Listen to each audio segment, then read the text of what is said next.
नमस्कार, मैं ऋषिनाथ सक्सेना और आज आप सबका स्वागत करता हूं आपके अपने YouTube channel fundamental classes Bareilly में। आज हम पढ़ेंगे हिंदी में हिंदी के व्यंजन वर्णों के बारे में। हम व्यंजन के बारे में आपको पहले भी बता चुके हैं, लेकिन आज हमारी ये जो क्लास है विशेषकर इस पे रहेगी कि हम इन व्यंजनों का उच्चारण कहाँ से करते हैं, अर्थात इनका उच्चारण स्थान कहाँ से है। तो आइए सबसे पहले देखते हैं कि व्यंजन क्या है। मेरे पीछे लिखा हुआ है और आप लोग अपनी कॉपी निकाल के और पेन निकाल के बैठ जाइए, अपनी कॉपी किताब पे नोट करिए, कॉपी पे नोट करिए पेन से। और आइए हम देखते हैं क्या है व्यंजन। व्यंजन वे वर्ण जिनके उच्चारण में फेफड़ों से निकलकर आने वाली वायु मुख में कहीं ना कहीं किसी ना किसी रूप में बाधित होती है। क्या है व्यंजन? वे वर्ण हैं व्यंजन जिसका जब आप उच्चारण करते हैं तो आपके फेफड़ों से जो वायु आ रही है वो आपके मुख में आकर कहीं ना कहीं किसी न किसी रूप में रुक जाती है, बाधित हो जाती है और हम उस वर्ण का उच्चारण कर पाते हैं, तो उन्हें हम व्यंजन कहते हैं, व्यंजन वर्ण कहलाते हैं। व्यंजन वर्ण स्वर वर्ण पर आश्रित होते हैं, इसलिए इन्हें परतंत्र वर्ण कहते हैं। मुझे उम्मीद है कि आप लोगों ने इसे अपनी कॉपी में लिख लिया होगा। व्यंजनों के बारे में देख लीजिए, एक बार पूरी डेफिनेशन को पढ़ लीजिए, समझ लीजिए, स्क्रीनशॉट ले लीजिए, नहीं तो आप अपनी कॉपियों में इसे नोट कर सकते हैं। आगे हम पढ़ने वाले हैं कि वर्ग कौन कौन से होते हैं व्यंजनों के और उन वर्गों का उच्चारण कहाँ से होता है। तो आइए चलिए अब हम देखते हैं कि व्यंजनों का वर्ग कहाँ से होता है। व्यंजनों का वर्गीकरण के बारे में हम बात करते हैं। अब हम बात करेंगे व्यंजनों का वर्गीकरण, और यहाँ जो मैं आपको वर्गीकरण पढ़ा रहा हूँ व्यंजनों का, ये पहले हम बात कर रहे हैं व्यंजनों के सामान्य वर्गीकरण की। सबसे पहले हम जानते हैं कि स्पर्श व्यंजन क्या होते हैं। ये जो आप चार्ट बना हुआ देख रहे हैं, इस तरीके का चार्ट मैं आपको पहले भी पढ़ा चुका हूँ और मैंने बताया था कि ये व्यंजन होते हैं। आपको याद भी होगा जब मैंने व्यंजन आपको पढ़ाए थे तब मैंने इस तरीके का एक चार्ट बनाया था जहाँ मैंने अंतस व्यंजन वगैरह आदि आपको बताए थे। अगर आपने वो चार्ट नहीं देखा है तो आप वापस हमारी वीडियोस को देख सकते हैं पहले ही क्लास की, और उन पे आके आप इसे पढ़ सकते हैं। आइए अब हम जानते हैं कि स्पर्श व्यंजन क्या होते हैं। यह व्यंजन कौन से वाले? जो स्पर्श व्यंजन है। कंठ, कंठ आपका गला, तालु, मूर्धा मुंह, दंत, ओष्ठ स्थानों के स्पर्श से बोले जाते हैं। इन्हें वर्गीय व्यंजन भी कहते हैं। इन्हें वर्गीय व्यंजन हम क्यों कहते हैं आइए देखते हैं। ये आपके सामने चार्ट बना हुआ है। क, ख, ग, घ, ड। इसका हर एक का आप पहला वाला वर्ण ले लीजिए। तो आपने अगर इसको लिया तो ये क्या हो गया? का वर्ग। अब का वर्ग में कौन कौन आता है? क, ख, ग, घ, ढ। अब चा, छा, जा, झा, उआ, इसे हम कहते हैं चा वर्ग। टा, ठा, डा, ढ, अणा, इसका पहला वाला वर्ण हमने ले लिया, इसे हम कहेंगे टा वर्ग। नीचे इसे हम कहेंगे ता वर्ग। पा, फा, ब, भ, म, इसे हम कहेंगे पा वर्ग। तो अब आपको समझ में आ गया होगा कि इन्हें हमने वर्गीय व्यंजन क्यों कहा है, क्योंकि ये वर्गों में विभाजित हमने इन्हें कर दिया है। का वर्ग, चा वर्ग, टा वर्ग, ता वर्ग, पा वर्ग। अब हम यही बात कर लेते हैं कि इनका उच्चारण स्थान क्या होता है, इन्हें कहाँ से बोला जाता है। सबसे पहले हम बात करते हैं का वर्ग की। आप देख रहे हैं क, ख, ग, घ, ड। ये कहाँ से बोले जाते हैं? इनका उच्चारण स्थान है कंठ। कंठ इनका उच्चारण स्थान है। आप इसे बोलकर देख सकते हैं। मैंने पहले भी कहा था आपसे, शीशे के सामने खड़े होकर बोलकर देखिए। का, खा, ग, घ, ढ, कंठ से। अब चा वर्ग की बात करते हैं। चा वर्ग में कौन कौन आता है? चा, छा, जा, झ, उआ। ये कहाँ से बोले जाते हैं? इनका उच्चारण स्थान तालु। आगे आइए टा वर्ग। टा, ठा, डा, ढा, अणा, इनका उच्चारण स्थान क्या है? मूर्धा। मुंह से बोले जाते हैं टा, ठा, ड, ढा, णा। देखिए आगे हम ता वर्ग की बात करते हैं। त, थ, द, ध, न, ये कहाँ से बोले जा रहे हैं? ये बोले जा रहे हैं दंत से। अंदर से जो हवा निकल रही है वो दांत पे टकरा रही है, इसलिए इनका उच्चारण स्थान दंत हो गया। पा, ध्यान से देखिएगा मेरी तरफ। पा, फा, ब, भा, मा। जब आप इनका उच्चारण कर रहे हैं तो आपके होठों पे कुछ बदलाव आ रहा है, आपके ओष्ठ पे कुछ बदलाव आ रहा है, कभी फैल रहे हैं, कभी गोल हो रहे हैं। तो यहाँ जो पा वर्ग है इसका उच्चारण स्थान क्या हुआ? इसका उच्चारण स्थान हुआ ओष्ठ। अब इसके बाद हम बात करते हैं इन दोनों की, डा और ढा की। जब इनमें बिंदु लग जाता है इस तरीके से नीचे, मैंने आपको ये चीज़ होमवर्क में आज दे रहा हूँ कि आपको बताना है डा और ढा जो है ये कौन से व्यंजन हैं। इस पे मैं आपको प्रश्न भी करा चुका हूँ और आज फिर से आपको मैं इस पे दे रहा हूँ कि आपको कमेंट बॉक्स में उत्तर लिखना है डा और ढा कौन से व्यंजन हैं। यहाँ मैं आपको ये बताऊँगा कि इनकी ध्वनि कैसी है, इनकी ध्वनि में कैसी आवाज़ आ रही है। तो ड और ढ, ढ, ढ, ड, ढ, इनकी ध्वनि में हा की आवाज आती है, हा की आवाज आती है। आप इसे बोल के देखिए ड, ढ, ड, ढ। तो अभी हमने क्या पढ़ा है? अभी हमने पढ़ा है कि हम इस चार्ट को वर्गों में कैसे विभाजित कर रहे हैं।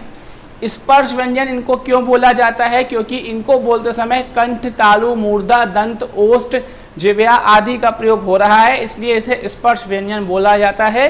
कहीं ना कहीं वायु आकर हमारे फेफड़ों से इन जगहों पर स्पर्श हो रही है। वर्गीय व्यंजन इन्हें क्यों बोला जाता है? क्योंकि ये वर्गों में विभाजित हो गए हैं, का वर्ग, चा वर्ग, टा वर्ग, ता वर्ग, पा वर्ग। अब इनका उच्चारण स्थान क्या है? का वर्ग का कंठ है, चा वर्ग का तालु है, टा वर्ग का मूर्धा है और ता वर्ग का दंत है, पा वर्ग का उच्चारण स्थान ओष्ठ है। इसके बाद हमने बात करा है ढ और ढ की। अगर हम इनकी बात करें तो इसमें हा की ध्वनि जुड़ जाती है या हा की आवाज आती है जब आप इसका उच्चारण करके देखेंगे। आगे हम बात करने वाले हैं कि पंचमाक्षर क्या होते हैं। अभी हम आपको बताते हैं पंचमाक्षर के बारे में। हम बात करते हैं कि पंचमाक्षर क्या होते हैं। आइए देखते हैं पंचमाक्षर के बारे में। पहले जान लीजिए क्या है पंचमाक्षर। प्रत्येक वर्ग के, वर्ग तो अब आप लोग समझ गए ना कि ये पूरा चार्ट जो है वो वर्गों में विभाजित है। का वर्ग, चा वर्ग, टा वर्ग, ता वर्ग, पा वर्ग। प्रत्येक वर्ग के अंतिम पांचवें अक्षर को पंचमाक्षर कहते हैं। यह अनुनासिक व्यंजन ध्वनियाँ होती हैं। अनुनासिक व्यंजन ध्वनियाँ कौन सी होती हैं ये मैंने आपको पहले भी पढ़ाया है, पहले ही बताया है कि वह ध्वनियाँ जिनके उच्चारण में नाक और मुंह दोनों से आवाज़ आती है, ध्वनि आती है, उन्हें अनुनासिक व्यंजन ध्वनियाँ कहते हैं और इनको बोलने में अल्प समय लगता है। इस बारे में मैंने आपको पहले भी बताया था और पढ़ाया था। आज हम बात करते हैं कि पंचमाक्षर कौन से हैं। तो पंचमाक्षर की परिभाषा आपने जान ली। अब देखिए प्रत्येक वर्ग का अंतिम अक्षर कौन सा है? ये का वर्ग है। 1, 2, 3, 4, 5। का वर्ग का अंतिम अक्षर ला। च, छ, ज, झ, वा। चा वर्ग का अंतिम अक्षर वा। टा, ठ, ड, ढ, णा। ये टा वर्ग का अंतिम अक्षर है। ता वर्ग का त, थ, द, ध, ना। प, फ, ब, भ, मा। पा वर्ग का अंतिम अक्षर मा। तो प्रत्येक वर्ग का अंतिम अक्षर, अंतिम पांचवा अक्षर क्या कहलाता है? प्रत्येक वर्ग का अंतिम पांचवा अक्षर पंचमाक्षर कहलाता है। तो ये आपके पंचमाक्षर हो जाते हैं। अगर प्रश्न आता है परीक्षाओं में कि पंचमाक्षर कितने हैं, तो पंचमाक्षर देख लीजिए 5 हैं। अब आप इसको ध्यान से अपनी आंखों में बसा लो, अपने दिमाग में बसा लो कि पंचमाक्षर कौन कौन से हैं। अब प्रश्न कैसे भी पूछे कि पंचमाक्षर इनमें से कौन सा है, इनमें से कौन सा नहीं है, तो आपको ये ध्यान रखना है कि यह 5 पंचमाक्षर हैं, इसके अलावा कोई अन्य पंचमाक्षर नहीं है। पंचमाक्षर की ध्वनि तो अनुनासिक व्यंजन की तरह इसकी ध्वनियाँ होती हैं। तो अब हम बात करते हैं आगे अंतस्थ व्यंजन की कि अंतस्थ व्यंजन कौन से होते हैं। अब हम बात करते हैं अंतस्थ व्यंजनों की। अंतस्थ व्यंजन के बारे में ये मैं आपको पहले पढ़ा चुका हूँ कि अंतस्थ व्यंजन कौन से होते हैं, य, र, ल और व। अब हम बात करते हैं कि इनका उच्चारण स्थान कहाँ से, इन्हें कैसे बोला जाता है। सबसे पहले जानते हैं अंतस्थ व्यंजनों के बारे में। इन व्यंजन वर्गों का, देखिए अंतस्थ व्यंजन को, इन व्यंजन वर्गों का उच्चारण कंठ, तालु, ओष्ठ, जिह्वा के परस्पर मिलने जैसी स्थिति से होता है। ऐसी स्थिति बन जाती है परंतु पूर्ण स्पर्श नहीं होता है। इसलिए अंतस्थ व्यंजनों को अर्ध स्वर भी कहते हैं। कौन कौन से होते हैं अंतस्थ व्यंजन? या, रा, ला, वा। या, रा, ला, वा, ये अंतस्थ व्यंजन होते हैं। इन अंतस्थ व्यंजनों को उच्चारण के आधार पर 3 वर्गों में बांटा गया है। सबसे पहले हम बात करते हैं कि अर्धस्वर। तो अर्धस्वर 2 हैं हमारे, एक पहला है या और दूसरा है वा। इसके बाद हम बात करते हैं लुंठित स्वर। तो लुंठित स्वर है हमारा र। आपको अपनी जीभ पे हल्का सा वाइब्रेशन सा समझ में आएगा अगर आप इसको बोल के देखेंगे। र, र, र। पार्श्विक स्वर की अगर हम बात करते हैं, पार्श्विक का अर्थ आप लोग जानते हैं। पार्श्विक का अर्थ होता है किनारा। क्या अर्थ होता है? किनारा। जब आप किसी भी वर्ण का उच्चारण कर रहे हैं तो आपका किनारे का हिस्सा जीभिया का, उस पर कुछ आपको मूवमेंट सा है, हलचल सी महसूस होगी। जैसे देखिए ल, ल, ल। तो पार्श्विक स्वर हमारा कौन सा है? ला। पार्श्विक स्वर हमारा कौन सा है? ला। तो अब हमने आज यहाँ पर किसके बारे में जाना? हमने जाना है अंतस्थ व्यंजनों के बारे में। आपको पूरी इसकी परिभाषा दिख रही होगी, कौन कौन से होते हैं, अर्ध स्वर कौन से होते हैं, लुंठित स्वर कौन से होते हैं, पार्श्विक स्वर कौन से होते हैं। ये सभी आपके लिए बहुत ज़रूरी है क्योंकि इन सब जगहों से प्रश्न बनते हैं। प्रश्न उत्तर मैं आपको जल्दी ही कराने वाला हूँ, एक पूरा पैकेज प्रश्न उत्तरों का देने वाला हूँ जो हर एक परीक्षा के लिए महत्वपूर्ण होगा, 50 प्रश्नों का। उन सब में आपका ये सब मैं आपको दूंगा वहाँ पर, इसलिए आप बहुत ध्यान से अपने नोट्स बनाते रहिए, लिखते रहिए। और अब हम आगे बात करेंगे ऊष्म, क्या बोल दिया था उस टाइम पे। आइए अब हम बात करते हैं ऊष्म व्यंजनों के बारे में कि ऊष्म व्यंजन कौन से होते हैं। इसके बारे में मैं आपको पहले पढ़ा चुका हूँ, ये सब मैं आपको पहले पढ़ा चुका हूँ।